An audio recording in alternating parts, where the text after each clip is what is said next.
င်္ဂလာပါရှင်။ဆရာကြီးမြတ်တန်းတင်ဘာသာပြန်ထားတဲ့တကူရဲ့ဝတ္ထုတို့များတွေကမိမတို့အမုံဆိုတဲ့အပိုင်းကိုဆက်လက်တင်ဆက်ပေးကြပါရရှင်။လိုက်ပါနားဆင်ခန်းစားကြပါရှင်။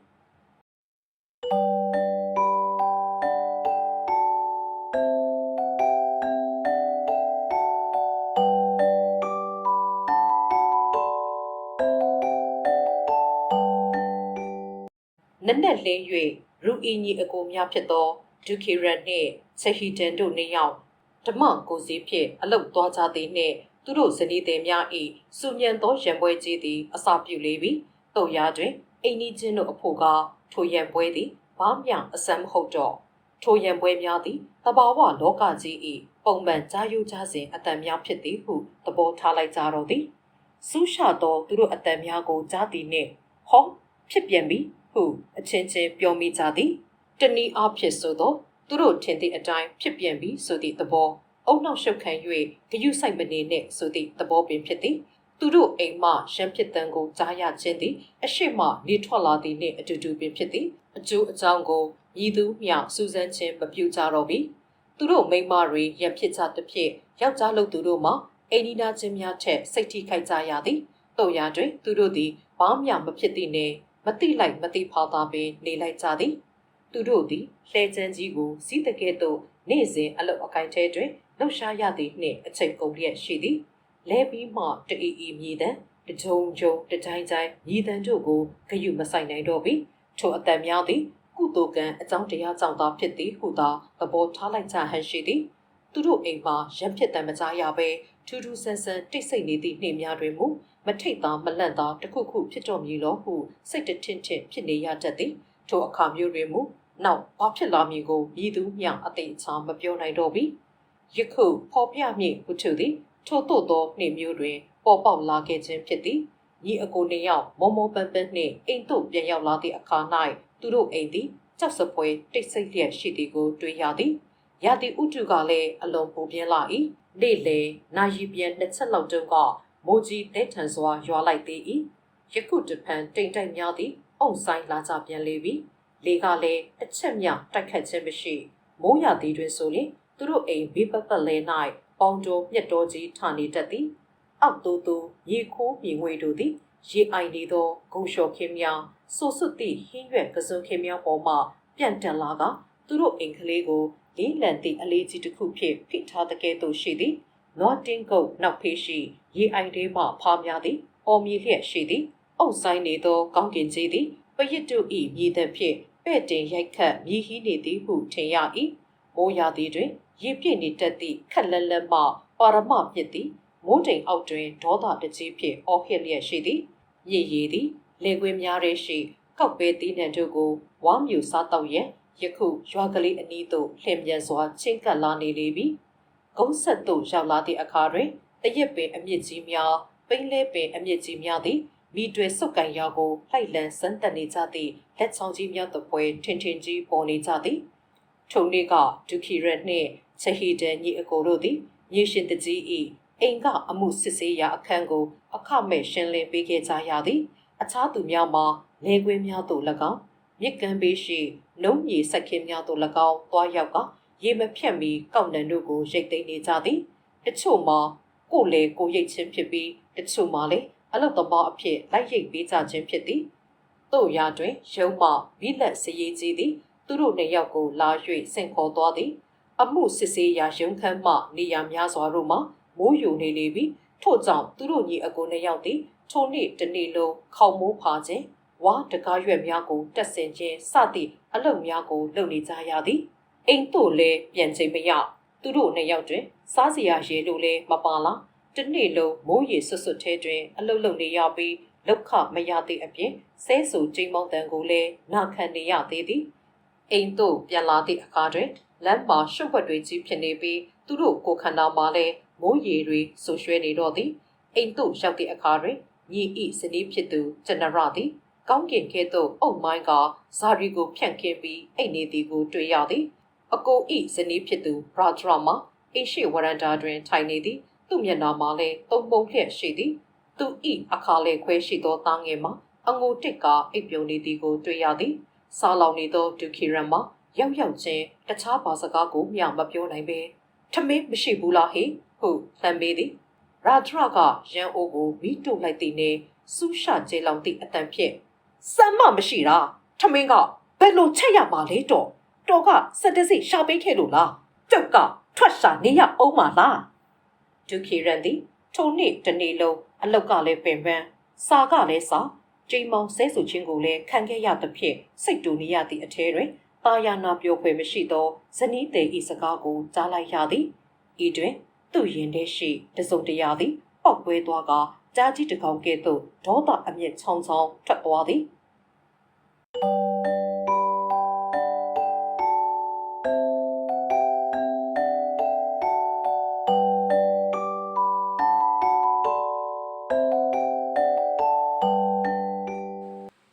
ကောင်းမဘာစောက်စကားများနေတာတော့ဟုဆိုကလက်တွင်ပါလာသည့်ဓမ္မဖြင့်ခေါင်းကိုရိုက်ချလိုက်၏ရာဒရသည်လင်ကြီးမ၏ရင်ခွင်ထဲသို့လဲကျသွားကချက်ချင်းအသက်ပြောက်သွားသည်ဂျန်နရ၏တကူလုံးမှာသွေးတွေစွန့်ပိန်နေသည်ဂျန်နရကဟေးရှစ်ဘယ်လိုလုပ်လိုက်တာလဲဟုအော်သည်ချက်ဟီတန်ကသူ့ဇနီး၏ပါးစပ်ကိုလက်ဖြင့်ပိတ်ထားလိုက်သည်ဒုခိရန်ကတကောက်ကြီးကိုချကသူ့မိမမျက်နှာကိုစက်တက်နေသည်ထို့နောက်မြေကြီးပေါ်သို့လဲကျသွားကကြောင်တက်တက်ဖြစ်နေသည်အနည်းတွင်အိပ်ပျော်နေသည့်ကလေးငယ်သည်လည်းလှန့်လို့လာကကြောက်လန့်တကြားဖြင့်အော်ငုံနေသည်အိမ်ပြင်ဖက်တွင်မူအရာအလုံးသည်ငြိမ်သက်အေးချမ်းလျက်ရှိ၏နွားကြောင်သားများသည်နွားများကိုရွာသို့ပေါင်းလာလေပြီကောက်ရိတ်သွားသူတို့ကလည်းပြန်လာကြလေပြီတချို့မှလည်းလေတစင်းပေါ်တွင်လူ၄၅ယောက်စီးကနေတွေ့ရသည့်လောက်ခဖြင့်ဝေလာကြသည်စားစရာပစ္စည်းတို့ကိုခေါင်းပေါ်တွင်ရွက်လျက်ပြန်လာခဲ့ကြသည်ယမနမျိုးဖြစ်သည့်ရမ်နော့ချန်ချာကရပါတီသည်စာတိုက်သို့စာထဲ၍ပြန်လာပြီးနောက်ဈေးတစုံကိုဖွာနေသည်ဈေးတစုံကိုဖွာရင်းသူ့အလုသမားဒုခိရန်အားရေငါးခပေးစရာရှိကြောင်းကိုသူတတိရလာသည်ယနေ့ပေးမည်ဟုသူတတိပေးခဲ့သည်ယခုအချိန်လောက်ဆိုရင်ဒုခိရန်ကအလုမှပြန်လာတော့ပြီထို့ကြောင့်ချာကရပါတီသည်တပတ်ကိုပခုံးပေါ်တွင်တင်ကထီးတစ်ချောင်းကိုဆွဲပြီးဒုခိရန်တို့အိမ်ဖက်သို့ထွက်လာခဲ့သည်အိမ်နောက်သို့ကပ်လာသည်နှင့်အမျှသူ့စိတ်ထဲတွင်ခက်ထင်ထင်ဖြစ်နေသည်မီးရောင်လည်းမမြင်ရအိမ်ရှိဝရန်တာတွင်မူလှုပ်လှုပ်ရွရွဖြစ်နေကြသည့်အတံများကိုခက်ရေးရေးမြင်နေရသည်ချက်ဟီတန်ကအဆက်ကိုပိတ်ထားသဖြင့်စူးစူးဝါးဝါဖြစ်နေသောကလေးငယ်အင်ကိုတန်ကိုကြားနေရသည်ဟေးဒုခိရန်တို့မရှိကြဘူးလားဟုတ်ချက်ကရာဘာတီကခက်အုပ်အုပ်ခေါ်သည်ဒုခိရန်သည်ထိုအချိန်ထိမလုံမရှက်ငူငူကြီးထိုင်လျက်ရှိနေသည်သို့ရာတွင်သူ့အမိကိုခေါ်တန်ကြားလိုက်ရသည့်အခါ၌သူသည်လှုပ်ရှားလာကကြောက်ရွံ့ထိတ်လန့်နေသောကလေးငယ်တစ်ယောက်လိုအဆက်မပြတ်ရှိုက်ကြီးတငယ်ငိုနေသည်ချက်ဟီတန်သည်ဝရန်တာမှခတ်တုတ်တုတ်ဆဲလာကချက်ကရာဘာတီထံသို့ရှောင်လာခဲ့သည်ဟေးဘာဖြစ်နေကြတာတော့လင်းကြီးအမရံဖြစ်ပြန်ပြီလားတနေ့လုံးသူတို့ရံဖြစ်နေတဲ့ကိုကြားနေရတာပဲဟုတ်ချက်ကရာဘာတီကပြောသည်ချက်ဟီတန်သည်ညီတို့ပြောရမည်မသိပဲဖြစ်နေသည်ရုတ်တိမရှိသောဇလံများစွာတို့သည်သူ့စိတ်ထဲတွင်ရှုပ်ထွေးနေကြသည်သူသည်မောင်လာသည့်အထိဆောင်ပြီးအလောင်းကိုတနေရာသို့ရွှေ့ရန်စိတ်ကူးထားသည်ချက်ကရာဘာတီသည်ဒီအချိန်တွင်ရောက်လာလိမ့်မည်ဟုနည်းနည်းမျှမျှော်လင့်ထားခြင်းမရှိထို့ကြောင့်ဘာဖြစ်ရမည်မသိပဲအာစီးထည့်ထားသူလိုဖြစ်နေသည်အတန်ကြာမှဟုတ်တယ်အမကြီးကောင်းမတွေရက်ဖြစ်နေကြတာပေါ့ဟုပြောသည်ချက်ကရာဘာတီသည်ဗရန်ဒါစီသို့ရှောင်လာခဲ့သည်ဟဲ့ဒုခိရန်ကရောဘာဖြစ်လို့ငိုနေတာတော့ထို့ကြောင့်အဆက်သေးတွေ့ကြရအကြောင်းတစ်ခုခုကိုကောက်ပြလိုက်သည်ရက်ဖြစ်ကြတယ်လေအငယ်မကအကြီးမကိုဓာတ်နဲ့ထောက်လိုက်လို့ပြားများနေချိန်တွင်နောက်တွေ့မိအနေရဲ့ချက်လောလောဆယ်အကျက်တဲကလွတ်ဖို့အရေးကြီးသည်သူလည်းထိုအဖြစ်မျိုးကိုရှောင်လွဲခြင်းမှမတတ်နိုင်အမှန်အတိုင်းပြောခြင်းထက်သက်သာလို့သက်သာညောင်းပြောမိပြောရာကိုပြောလိုက်ခြင်းပင်ဖြစ်သည်တို့ရာတွင်သူပြောလိုက်သည့်စကားသည်အမှန်ပြောသည့်ထက်ကြောက်စရာကောင်းသည်ကိုသူအတိမထားမိချက်ကရာဘာတီကမိမိသဖြင့်ပြောမိပြောရာအဖြစ်တစ်ခုကိုပြောလိုက်ခြင်းပင်ဖြစ်သည်ယခုထိုအဖြစ်ကိုသူပေးပြီးပြီချက်ကရာဘာတီကလှန့်သွားသည်ဟဲ့ဘယ်လိုပြောလိုက်တယ် ဘာပြောလဲအသက်တို့ဘာလို့များရှိမှရှိသေးရဲ့လားကွကြည့်ကြစမ်းပါဦးအသက်မရှိတော့ဘူးဗျဆက်ဟီတန်သည်ချကရာဘာတီဤခြေရင်းတွင်ထိုင်ကျသွားသည်ချကရာဘာတီအဖို့လဲရှောင်ပြေး၍မရောက်ပြီဖယားကြီးဒီနေ့တညနေလုံးစိတ်မချမ်းသာစရာတွေနဲ့ကြီးတွေ့နေရပါလား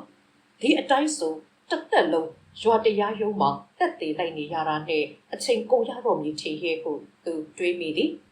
အဘကျွန်တော်မိမကိုမကယ်နိုင်တော့ဘူးလားအဘရေကယ်နိုင်အောင်လှုပ်ပေးပါဦးဆိုင်ဟီတန်သည်မြေကြီးတွင်ထိုင်လျက်ရှိရာမှသူ့ခြေထောက်ကိုဖိရင်းတဖွဖွတောင်းပန်နေသည်ချကရာဘာတီသည်တရားဥပဒေကိစ္စများနှင့်ပတ်သက်လာနှင့်တရွာလုံးကတိုင်ပင်အားထားရသူဖြစ်သည်အတန်ကြာစဉ်းစားပြီးနောက်သူကပြော၏ဒီလိုလှုပ်သွားဒီပြဿနာကိုရှင်းနိုင်တဲ့လန်တန်တော့ရှိတယ်အခုချက်ချင်းပလိတ်ဌာနကိုသွားမိအကူကြီးဒုခိရန်ဒီနေ့ညနေအိမ်ပြန်လာတော့သူ့မိမကိုထမင်းစားဖို့ပြောတယ်ဒါပေမဲ့စံမရှိလို့မချက်ရသေးဘူးဒါနဲ့စိတ်ဆိုးပြီးသူ့မိမကောင်းကိုဓမ္မနဲ့ရိုက်လိုက်တယ်လို့ပြောသူကိုယ်တိုင်ကသူ့မိမကိုအဲ့ဒီလိုရိုက်မိတယ်လို့ပြောရင်မင်းမိမကလွတ်မှာပဲချဟီတေဤအာကောင်တီ၆ကန်နေသည်အပါရဲ့မိမမရှိရင်နောက်မိမယူလို့ရပါတယ်ဒါပေမဲ့ကျွန်တော်အကိုကြီးကြိုးပေးခံရရင်နောက်ထပ်ကျွန်တော်မှာအကိုတယောက်ဘယ်မှာအစားရနိုင်တော့မလဲ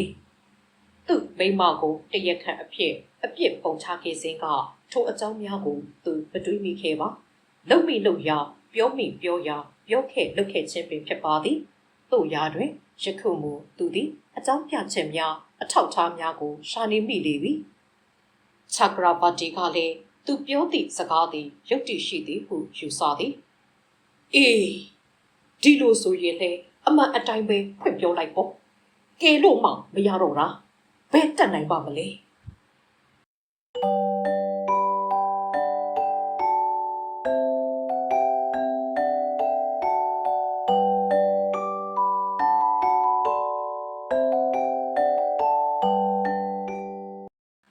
ချကရာဘာတီသည်ထို့သို့ပြောပြီးပြန်သွား၏တခဏအကြာတွင်ကရူအီအိမ်မှဇနီးဖြစ်သူဂျန်နရာကလင်းကြီးအမတော်သူရာဒရာအားစိတ်ဆိုးပြီးဓမော့ဖြစ်ရိုက်လိုက်သည်တွင်ပွဲချင်းပြီးတည်တော်သည်ဟူသောတည်င်းသည်တရွာလုံးသို့ပြန့်နှံ့သွားလေသည်ကျုပ်ပေါက်သွားသောဆယ်မရေတွေလှိမ့်ဝင်လာတဲ့ကဲ့သို့ပလိမ်များသည်သူတို့အိမ်သို့ချက်ချင်းရောက်လာကြသည်အပြစ်ရှိသူရောအပြစ်မရှိသူပါအားလုံးသည်ထိတ်လန့်စိုးရိမ်နေကြသည်ယခုအချိန်၌ချေဟီတန်သည်ကိုခင်းခဲ့သောလမ်းကိုကိုယ်တိုင်ရှောက်ရပေးတော်မူချကရာဘာတီရှိတွင်သူလောက်ကျန်ပြောဆိုလိုက်သည့်ဇလန်သည်ယခုမှတရွာလုံးကတည်နေကြလေပြီနောက်ဇလန်တစ်ခုပေါ်လာရင်ညီတို့ဖြစ်ကုန်မည်ကိုညီသူမျှမပြောနိုင်တော့ပြီချက်ဟီတဲ့အဖို့ဇနီးအပြစ်ဖို့စေရန်အတွက်သူ့ဇလန်ကိုပြောင်း၍မရတော့ပြီနည်းနည်းပါးပါးပြင်ဆင်ပြောဆိုရုံမှအပသူ့ဇနီးကိုကယ်ဆယ်ရန်နီလန်းမရှိတော့ပြီချက်ဟီတဲ့သည်သူ့ဇနီးအားထိုပြစ်မှုအတွက်တာဝန်ယူရန်ပြောသည်သူ့ဇနီးဂျန်နရာသည်အကြီးအကျယ်အားတင်နေသည်ငါပြောတဲ့အတိုင်းလုပ်ပါကွာမကြောက်ပါနဲ့ဘာမှမကြောက်ပါနဲ့တို့ကဲမှာပေါ့ဟုသူ့ဇနီးတဲ့ကိုအားပေးသည်တို့ရာတွင်အားပေးရသည့်တိုင်သူ့အတန်မှာဆောက်ကက်လျက်ရှိပြီးသူ့မျက်နှာသည်ပြန်နှမ်းလျက်ရှိ၏သူ့ဇနီးတဲ့ဂျန်နရာသည်အသက်16နှစ်ထက်ပပူသည်သူ့မျက်နှာသည်ဝိုင်းဝိုင်းဆက်ဆက်ဖြစ်ပြီးသူ့ခန္ဓာကိုယ်သည်ပိမ့်ပိမ့်သွဲသွဲဖြစ်၏သူလမ်းလျှောက်သည့်အခါတွင်သူ့တကိုယ်လုံးသည်အယိုးအစစ်ရှိသည်ဟုမထင်ရဘဲပျော့ပြောင်းနေတတ်သည်ဂျန်နရာသည်အသစ်ဆက်ပြီးခါစားရွက်လီကလေးတစ်စင်းနှင့်တူသည်သေးငယ်၍ပုံပန်းအချို့အစားကြ၏ညီသည့်အခါမျှလေးတွေ့ခြင်းမရှိအမြဲလိုလိုတွက်လှက်ဖြတ်လက်နေတတ်သည်ရည်စရာမောစရာတွေကိုပြောပြီးအမြဲလိုလိုစူးစမ်းချင်တတ်သည်အိနီနာချင်းများနှင့်အတင်းအပြင်းပြောရသည်ကိုသဘောကျ၏ရေအိုးကိုခစောင်းတင်၍ရေခတ်သွားပြီးဆိုရင်မဲနှင့်တောက်ပေါသောမျက်လုံးများဖြင့်လမ်းတွင်ကြည့်စရာမြင်စရာရှိသည်တို့ကိုကြည့်သွားသည်ဒုခိရန်၏ဇနီးဖြစ်သူရာဒရာမှာသူနှင့်ဆန့်ကျင်ဘက်ဖြစ်သည်ရာဒရာသည်အလွန်ကဖြစ်ကညစ်နိုင်၏အလွန်လေးကွေးသည်အလွန်ဖျို့ဖျဲနိုင်၏ခေါင်းတွင်အုပ်ထားသည့်ဘဝခါးတွင်ချီထားသည့်ကလေးနှင့်အိမ်တွင်ရှိသည့်လုပ်ငန်းတာဝန်စသည့်အရာအလုံးတို့သည်မသက်မရက်တွေကြီးဖြစ်သည်သူတွင် ဘာအလုတ်အကိုင်းမှမေမေရရရှိသည်မဟုတ်တို့ရာတွင်အာတီဟု၍လည်းမရှိဂျန်နရသည်သူ့ကိုစကားဟဟပြောလေမရှိပြောလိုက်ရင်လည်းသာသာနှင့်နာအောင်ပြောတတ်သည်ထိုအခါမျိုးတွင်ရာဂျရာကဒုံးကြီးတစင်းလိုမိဖုံးဖုံးတက်ကအော်ဟစ်ဆဲဆိုသည်မှာတရွာလုံးကြွကြွညံနေတော့သည်သူတို့အတွဲနဲ့တွဲသည်အံ့ဩစရာကောင်းသည့်စန့်ကျင်ဘက်များဖြစ်ကြသည်ဒူကီရမ်မှာအယိုးအစစ်ကြီးကြီးနှာခေါင်းပြားပြားနှင့်လေးတီလေးတန်လူတစ်ယောက်ဖြစ်သည်သူ့မျက်လုံးများသည်လောကကြီးကိုကောင်းစွာမြင်ဟန်မရှိတို့တိုင်းသူသည်လောကကြီးအကြောင်းကိုဘာမျှမေးမြန်းစုံစမ်းခြင်းမရှိသူ့ဟန်ပန်သည်အန်ဒီရဲ့ကင်းဟန်ရှိသောလဲကြောက်စရာကောင်းနေသည်ခွန်အားဗလာကောင်းတော်လဲတနာစရာဖြစ်နေသည်တို့ဖြင့်စန့်ကျင်ဘက်လက္ခဏာတို့ထူးဆန်းစွာပေါင်းသိရောရှင်နေသည်သူ့ညီချေဟီတဲမှာမဟူယာကြောက်သားတုံးတုံးမှတေချာစွာထုစစ်ထားသည့်အယုတ်နှင့်တူသည်သူ့တွင်အပိုးအလိုဟု၍မရှိအပြစ်အနာစာဟု၍လည်းမရှိကျွမ်းကျင်မှုနှင့်ခွန်အားတို့သည်ကိုလက်အင်္ဂါတိုင်းတွင်ပေါင်းစည်းဖွဲ့စည်းနေကြသည်ကျင်းမြောင်းသည့်ချောင်းကမ်းပါးလေးတစ်ခုကိုခုံကူးရောင်မှဖြစ်စေလေတစင်းကိုထိုးဝါဖြင့်တွန်းထုတ်ရောင်မှပင်ဖြစ်စေဝါတစ်ချောင်းကိုနှီးတက်ရောင်မှပင်ဖြစ်စေချက်ဟီတဲ့သည်အမထုတ်ရပဲတည်သက်စွာတောက်ကိုင်နိုင်သည်ထူရဲမဲလက်သောသူ၏စပင်များသည်ထူထက်မဲလက်နေသောသူ၏စပင်များသည်အုံးစီအမြဲဆူရွှဲကနောက်လေကုတ်ပေါ်အခြေဝဲချနေကြသည်သူကိုယ်သူလည်းတနတန်ရုပ်ပဖြစ်အောင်ပြင်းပြင်းစင်စင်နေတတ်သည်သူသည်အခြားသောရွာမှအခြားသောမိမများ၏အလားတို့ကိုလည်းလျှစ်လျူမပြုတတ်ပါသူတို့ကိုဆွဲဆောင်ခြင်းပြုလိုပါသည်တို့ရာတွင်သူ၏ပြူရွယ်သောမယားကိုမူပို၍ချစ်ပါသည်သူတို့လင်မယားသည်မန်မှန်ရန်ဖြစ်ကြတော်လဲဘယ်သူကမှအနိုင်မရကြသဖြင့်နောက်ဆုံးတွင်ပြန်လည်တင့်မြင့်သွားသည်သာဖြစ်သည်တယောက်နှင့်တယောက်အပြိုင်ထားသည့်စိတ်ကလေးကလည်းသူတို့နှစ်ယောက်ကိုချီနှောင်ပေးနေတဲ့ကဲ့သို့ရှိ၏သူမယားဂျန်နရာသည်ခပ်ပြန်ခက်နက်နက်ဟုချက်ဟီတန်ကထင်သည်ထို့ကြောင့်သူ့အချစ်ကိုစိတ်ချလက်ချမထားသင့်ဟုယူဆသည်ဂျန်နရာကလည်းသူ့ယောက်ျားသည်မိမမြင်ရင်မျက်လုံးကစားခြင်းသည်သူ့ကိုနိုင်အောင်ချုပ်မထားနိုင်ရင်သူ့လက်မှလွတ်ထွက်သွားနိုင်သည်ဟုယူဆသည်ယခုကိစ္စမပေါ်ခင်သူတို့လင်မယားအကြားတွင်ပြဿနာကလေးတွေပေါ်ခဲ့သည်ယခုတလောတွင်သူ့ယောက်ျားသည်အလုပ်ကိစ္စကိုအကြောင်းပြကရွာမှတရက်နှစ်ရက်ပျောက်သွားတတ်ပြီးပြန်လာတော့လဲပတ်စံတစ်ပြားမှမပါပဲပြန်လာတတ်သည်ဤတွင်ဂျန်နရကလည်းအရွက်တိုက်ကလေးပြလိုက်သည်တခါတရံတွင်ဂျန်နရသည်ရေစိတ်သို့အကြာကြီးသွားနေတတ်သည်အိမ်ပြန်လျင်လဲတန်မှတ်မပြန်ပဲဟိုဝင်ဒီဝင်ဝင်နေတတ်သည်မစွန်းတာဤဒုတိယသားညီမြတော်ချောင်းကိုချီမုန်းခံဖွင့်တတ်သည်ချက်ဟီတန်သည်သူ့ဘဝကိုတယောက်ယောက်ကဝင်ရောက်ဖြည့်ဆည်းနေသည်ဟုထင်သည်ဘဲသွားဘာလို့စိတ်ထဲကဖြောင့်သည်ဟု၍မရှိတခါတော့အိမ်သို့ရောက်ပြီးမကြခင်သူ့ဇနီးဂျန်နရာကိုကောင်းစွာထိမ့်သိမ်းခြင်းမပြုရသလောဟုမကြီးဖြစ်သူရာဂျရာကိုဆိုမိသည်ရာဂျရာသည်လက်မောင်းကိုတအားမြောက်၍လက်ကောက်များကိုတချွင်မြေအောင်လှုပ်ပြီးနောက်ကွယ်လွန်သူသူ့အဖေ၏အမည်ကိုဟောထုတ်ရေရွတ်သည်နင့်မယားကအငြိမ်နေတာမဟုတ်ဘူးဟဲ့မုံတိုင်းရှိသွားနေတဲ့ကောင်မနင့်မယားလာရင်ပြဿနာအမြဲရှုပ်တယ်ဟုတ်ဒေါသတကြီးဖြင့်ဟောသည်ဤတွင်တစ်ဖက်ခန်းတွင်ရှိနေသောဂျန်နရာကတော့အပူတပြားသားမှမရှိပါဘူးဟုတ်ဆိုသည်ဤတွင်သူတို့နှစ်ယောက်သည်ခွန်ကြီးခွန်ငယ်ရန်ဖြစ်ကြသည်ချေဟီဂျန်ကသူ့ဇနီးကိုမျက်လုံးကြီးပြူး၍ကြည့်လိုက်ရင်နောက်တစ်ခါရေစိတ်ကိုဘယ်တော့မှတက်ရောက်ထဲမသွားတယ်ကြားရင်နင့်ကိုအယိုးကျိုးအောင်ရိုက်ပစ်မယ်ဟုတ်ကျင်းသည်အမလေးရိုက်စမ်းပါအဲ့ဒီလိုအယိုးကျိုးသွားရင်ကျုပ်အယိုးတွေအေးအေးဆေးဆေးနေရတာပေါ့ဟုတ်ဂျန်နရာကပြန်ပြောသည်ဂျန်နရာသည်စကားဆုံးသည်နှင့်အပြင်သို့ထွက်ပြေးပြူသည်ချက်ဟီဂျန်ကခုံအုပ်ကသူ့စပင်ကိုဆွဲဆောင်လိုက်ပြီးနောက်အခန်းတကားကိုဂျိမ်းထနေနေအောင်ပိတ်လိုက်သည်ညနေအိမ်ပြန်ရောက်လာသည့်အခါတွင်သူတို့အခန်းတကားသည်ပွင့်လျက်ရှိသည်အထဲတွင်လည်းတယောက်မျှမရှိဂျန်နရာသည်သုံးရွာအကျော်ရှိသူ့ဦးကြီး၏အိမ်သို့ဆင်းသွားလေပြီ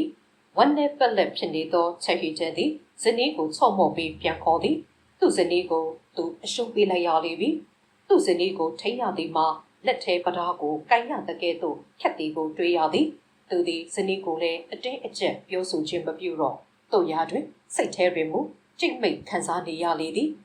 သူ့အချစ်သည်ဒဏ်ရာတစ်ခုကဲ့သို့တဆစ်ကိုက်ခဲလျက်ရှိသည်တခါတရံတွင်မူသူသေသွားမှ ငါစိတ်ချမ်းချမ်းသာသာနေရတော့မယ်ထင်ပါရဲ့ဟုပင်တွေးမိလေသည်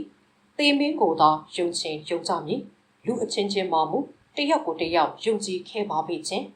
ထိုအခြေအနေမျိုးတွင်ယခုအဖြစ်အပျက်ကြုံရခြင်းဖြစ်သည်လူသက်မှုကိုသူကျူးလွန်သည်ဟုသူ့ယောက်ျားကပြောခိုင်းသည့်အခါတွင်ကျွန်ရသည်ချက်သေးသေးနေမိသည်မိကြည့်ခဲကဲ့သို့တောက်ပနေသောကျွန်ရ၏မျက်လုံးများသည်သူ့ယောက်ျားကိုအထင်သေးမှုဖြင့်လောင်ကျွမ်းသွားတော်မူလားဟုထင်မှတ်ရသည်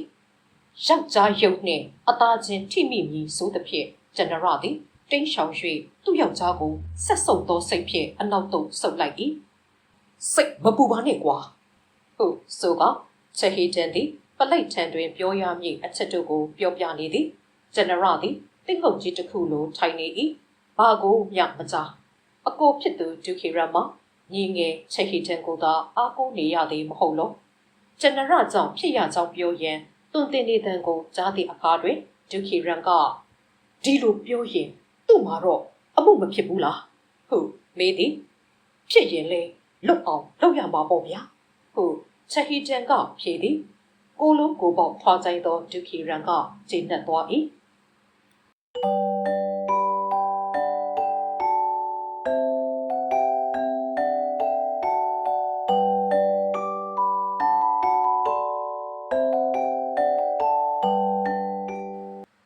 ချက်ဟီတန်ကကျွန်ရကိုအောက်ပါအတိုင်းထွက်ရန်တင်ပေးသည်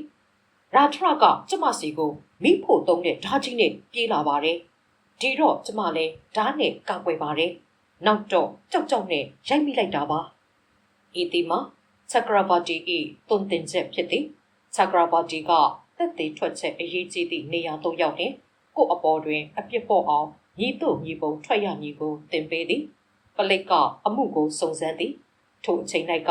ကျွန်ရသည်သူ့လင်ကြီးအမောက်ကိုတတ်သည်ဟုတရွာလုံးကထင်နေကြလေပြီတက်သေးများအားလုံးကလည်းထိုအတိုင်းပင်ထွက်ကြသည်ပလိတ်ကသူ့ကိုမေးသည့်အခါတွင်လည်းဟုတ်တယ်ကျမတတ်တယ်ဟုဖြေသည်ဘာဖြစ်လို့တတ်တာလဲအမြင်ကက်လို့မင်းနဲ့သူနဲ့ရံဖြစ်ကြသေးလားမဖြစ်ပါဘူးသူကမင်းကိုစရိုက်သလားမရိုက်ပါဘူးမင်းကိုရောနှိပ်စက်သေးသလားမနှိပ်စက်ပါဘူးသူ့ထွက်ချက်များကြောင့်ကြားရသူအားလုံးကတအံ့တောဖြစ်ကုန်ကြသည်ချက်ဟီတန်မှာစိတ်အလှုပ်ရှားဆုံးဖြစ်လာသည်မဟုတ်ဘူးခမသူမမှန်တာတွေပြောနေတာသူ့ကိုရာဒရကအရင်စရိုက်တာသူကကြားဝင်၍ပြောသည်ပလိတ်အရာရှိကသူ့ကိုဟန့်လိုက်သည်ပလိတ်အရာရှိသည်ကျွန်ရကိုအပြန်ပြန်အလှန်လှန်မေးမြန်းစစ်ဆေး၏မေးမြန်းစစ်ဆေးတိုင်းလည်းကျွန်ရသည်တခုတည်းသောထိုအဖြေကိုသာပေးသည်ရာဒရကသူ့ကိုစတင်ရိုက်နှက်သည်ဆိုသည့်အချက်ကိုလုံးဝညှင်းဆိုသည်မိမများသည်တဲလို့လဲခေါင်းမှာဟာပါတကားကျွန်ရသည်ကျိုးစင်စီသို့အရှိန်အဟုန်ပြင်းစွာဖြင့်ပြေးလျက်ရှိလေပြီသူ့ကိုညီသူကမျှတားဆီး၍ရမည်မထင်တော့ညီမျှဒေါသအမျက်ကြီးလိုက်ပါသည်ကျွန်ရသည်သူ့ရင်ထဲတွင်သူ့ယောက်ျားနှင့်စကားပြောလျက်ရှိသည်ရှစ်လိုလူနှင့်ပေါင်းနေရတာထက်သေတာကကောင်းသေးတယ်ဟုစိတ်ထဲမှပြောနေသည်တို့ဖြင့်ဆက်စုတက်၍ထက်သန်လှုပ်ရှားသောအပြစ်မဲ့အညက်တရမိမငယ်တယောက်ဖြစ်သည့်ကျွန်ရသည်အကျဉ်းသားဖြစ်လာခဲ့သည်ကျွန်ရသည်သူလျှောက်နေကြရွာလေလန်းအတိုင်းပလိတ်များခေါ်ဆောင်ရာသို့လိုက်လာခဲ့သည်လမ်းတွင်ရွာဖျားပွဲ၌သုံးသည့်လှဲရွာလေကစီရစ်စိတ်ရေရှိအိအိမ်စာထိုက်စာတင်ကြောင်းနှင့်မိမိနှင့်အတူတကွကြီးပြင်းလာခဲ့ကြသောတငယ်ချင်းများ၏မျက်လုံးများကိုဖြတ်တန်းလာခဲ့သည်မကောင်းတဲ့တို့ဖြင့်တစိမ့်နှိမ်ချင်းခံရသောသူ့အိမ်ကိုလည်းအမြဲတမ်းစွန့်ခွာခဲ့ရလေပြီလားမပြောတတ်ကလေးများသည်သူ့အနောက်မှဝိုင်းလိုက်ကြည့်နေကြပြီးသူ့တငယ်ချင်းများကမူခေါင်းမီးခြုံကြားမှနေ၍သူ့ကိုချောင်းကြည့်နေကြသည်တချို့ကလည်းတစ်သားအနောက်မှတကားအနောက်မှချောင်းကြည့်နေကြသည်သူတို့သည်ရှက်ချင်းဆက်ဆုပ်ချင်းတို့ကြောင့်တုန်နေကြ၏တွဲဖက်တရားသူကြီးအရှိသို့ရောက်လျှင်ကျွန်ရသည်သူ့အပြစ်ကိုဖြောင့်ချက်ပေးသည်ရာဒရကစတင်တိုက်ခိုက်သဖြင့်သူကပြန်လည်ခုခံရပါသည်ဟုတခုံးမြမပြောခင်ပွန်းဖြစ်သူချက်ဟီတန်ကတက်သေးခံသည့်အခါတွင်မူသူသည်စကားကိုကောင်းစွာမပြောနိုင်လက်နှစ်ဖက်ကိုပိုက်ကကျွန်တော်မျိုးရဲ့ဇနီးမှာအပြစ်မရှိပါဘူးတရားသူကြီးမင်းရဲ့ကျွန်တော်ကြမ်းကြိမ်ပြောရဲပါတယ်ဟုတ်ဆိုတတ်သည်ထိုအခါတွင်တရားသူကြီးသည်သူ့ကိုမန်မဲကအပြန်ပြန်လှန်လှန်စစ်မေးသည် တို့ဖြင့်နောက်ဆုံးတွင်အမှန်တရားပေါ်လာလေသည်တွဲဖက်တရားသူကြီးသည်ထိုစကားကိုလုံးဝအယုံကြည်မရှိအဓိကသက်သေဖြစ်သောချာကရာပါတီမှာစိတ်ချယုံကြည်ရပြီးလေးစားလောက်သူလည်းဖြစ်သည်သူကထွက်ဆိုရာ၌လူသက်မှုဖြစ်ပွားပြီးနောက်မကြာမီကျွန်တော်သည်အချင်းဖြစ်ပွားရာသို့ရောက်သွားပါသည်ယခုအရှိတွင်ရှိသည့်သက်သေချဟီတန်ကဖြစ်ပျက်ပုံကိုပြောပြပြီးကျွန်တော်ခြေရင်တွင်ဒူးထောက်ထိုင်ကအဘရဲ့ကျွန်တော်ဇနီးကိုဘယ်လိုကယ်ရမလဲအကြံပေးပါအောင်ဟုပြောပါသည်ကျွန်တော်ကဘာမှမပြောပါထိုအခါတွင်သူကကျွန်တော်အကိုကထမင်းစားခြင်းလို့ထမင်းတောင်းပါတယ်မရတော့စိတ်ဆိုးပြီးသူ့ဇနီးကောင်းကိုဓမ္မကြီးနဲ့ရိုက်လိုက်ပါတယ်လို့ပြောရင်ဇနီးတက်တာပါလားဟုမေးပါသည်ထိုအခါတွင်ကျွန်တော်ကရုံးတော်ကိုဘယ်တော့မှသိမပြောရဘူးရုံးတော်ကိုလိမ့်တာကကြီးလေးတဲ့ရာဇဝတ်မှုဖြစ်တယ်ဟုပြောပါသည်စသဖြင့်ထွက်ဆိုသွားသည်ပထမတော့ချာကရာပါတီသည်ကျွန်တော်လွတ်ရလွတ်ကြောင်းအတွက်ဇက်လက်များစွာကိုစိတ်ကူးကြည့်သေး၏တို့ရာတွင်ကျွန်တော်က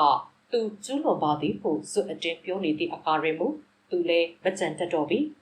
သူလည်းတရားရုံးတော်တွင်လိမ့်လဲထွက်ဆိုခြင်းမပြုလိုတော့ပြီတိသမျှကိုအမှန်အတိုင်းပြောတော်မည်ဟုဆုံးဖြတ်လိုက်သည်တို့ဖြင့်ချာကရာပါတီသည်သူတိသမျှကိုထုတ်ဖော်အစစ်ခံသည်သူစိတ်ကူးဖြစ်လေအနှဲငယ်ဖြစ်ဆွလိုက်သည်၏တွဲဖက်တရားသူကြီးသည်အမှုကိုဆက်ရှင်ရုံးသို့ပို့လိုက်သည်ထိုအတော်အတွင်း၌ကစိုက်ပျိုးခြင်းနှင့်ရိတ်သိမ်းခြင်းရောင်းခြင်းနှင့်ဝယ်ခြင်းရီမုန်းခြင်းနှင့်ငိုကြွေးခြင်းရက်နာခြင်းမရှိသောဆက်ဝိုင်းကြီးကိုလဲပတ်လျက်ရှိလေသည်ထို့အပြင်ရခင်နှစ်များကဲ့သို့ပင်မိုးရာသီရောက်သည့်နှင့်မိုးရေစက်များသည်လည်းစိမ့်လန်းသောလေဝေးများပေါ်သို့ဖြိုင်ဖြိုင်ကျလာခဲ့ကြသည်အချိန်ရောက်သည့်အခါ၌ပလိတ်များတက်သေးများနှင့်တရခန်တို့သည်ရုံးတော်သို့ရောက်လာခဲ့ကြသည်လှုပ်လှုပ်ရွရွဖြစ်နေသည့်ရုံးဝင်းထဲတွင်အမှုသည်များသည်မိမိတို့အမှုခေါ်မည့်အချိန်ကိုစောင့်ဆိုင်လျက်ရှိကြသည်ကလကတ္တာမှရောက်လာသည့်ရှိနေကြီးသည်မိဖို့ကြောင့်အနောက်ဖက်ရှိရှွန့်ပွက်တွေထနေသည့်မြေခွက်ကလေးတစ်ခွက်ကိုလူနေကြသည့်မြေမှုတစ်ခုအတွက်သူတို့မြို့ကလေးသို့ရောက်လာသည်ရှိနေကြီးတွင်လိုအပ်လျင်တရက်လိုပြတက်သေး39ယောက်ကိုစစ်ဆေးရန်စည်ရင်တင်ထားသည်တချို့သောအမှုတွေတို့မှာမိမိ၏ရတင်သောပတ်စံကလေးတစ်ပြားတစ်ချက်ကိုအတိအကျခွဲဝေယူရန်ရုံးတော်သို့လာရောက်ကြခြင်းဖြစ်သည်ထိုအချိန်ကမူထိုအရာများသည်သူတို့အဖို့လောကကြီးတွင်ထိုအရာများမှလွဲ၍ဘာမျှအရေးကြီးသောအရာမရှိတော့ပြီ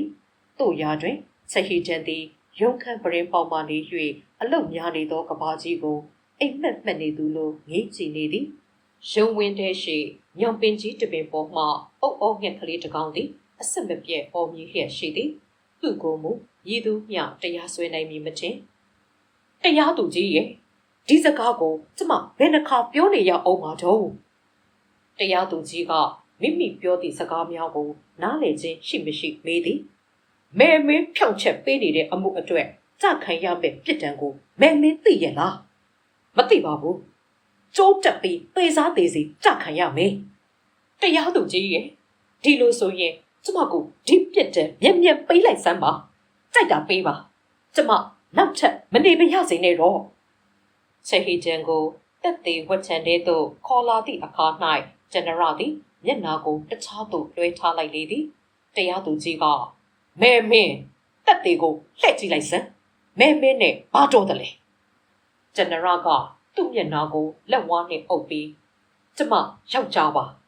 သူကမင်းကိုမချစ်ဘူးလားတိတ်ချစ်ပါတယ်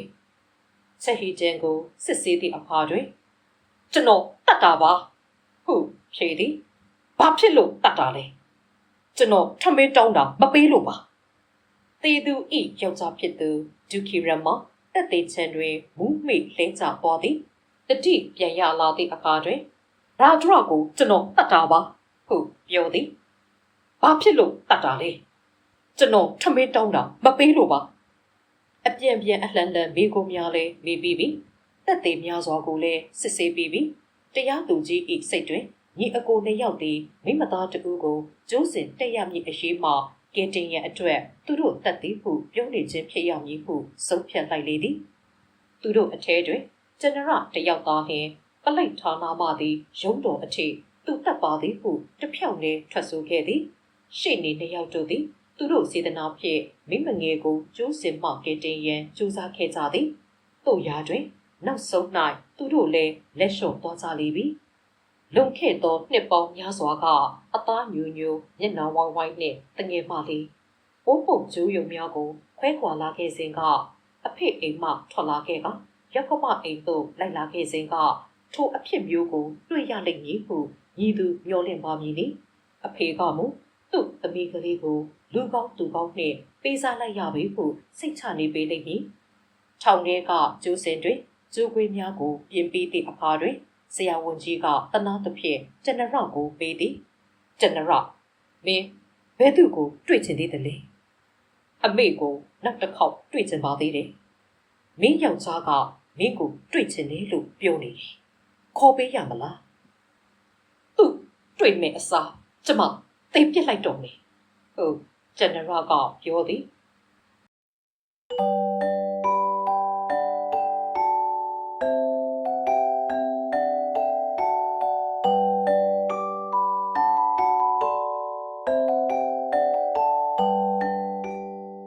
အဆုံးအထိလိုက်ပါနားဆင်ပေးခဲ့ကြတဲ့သူတဦးတယောက်ချင်းစီကိုအထူးပဲကျေးဇူးတင်ရှိပါတယ်ရှင်။နောက်အခန်းဆက်တွေကိုလည်းဆက်လက်ပြီးဖတ်ပြပေးသွားမှာဖြစ်တဲ့အတွက်စောင့်မျှော်နှားဆင်အားပေးကြပါရှင်။ Channel ကို Like and Subscribe လုပ်ဖို့မမေ့ကြပါနဲ့နော်။ကျေးဇူးအများကြီးတင်ပါတယ်ရှင်။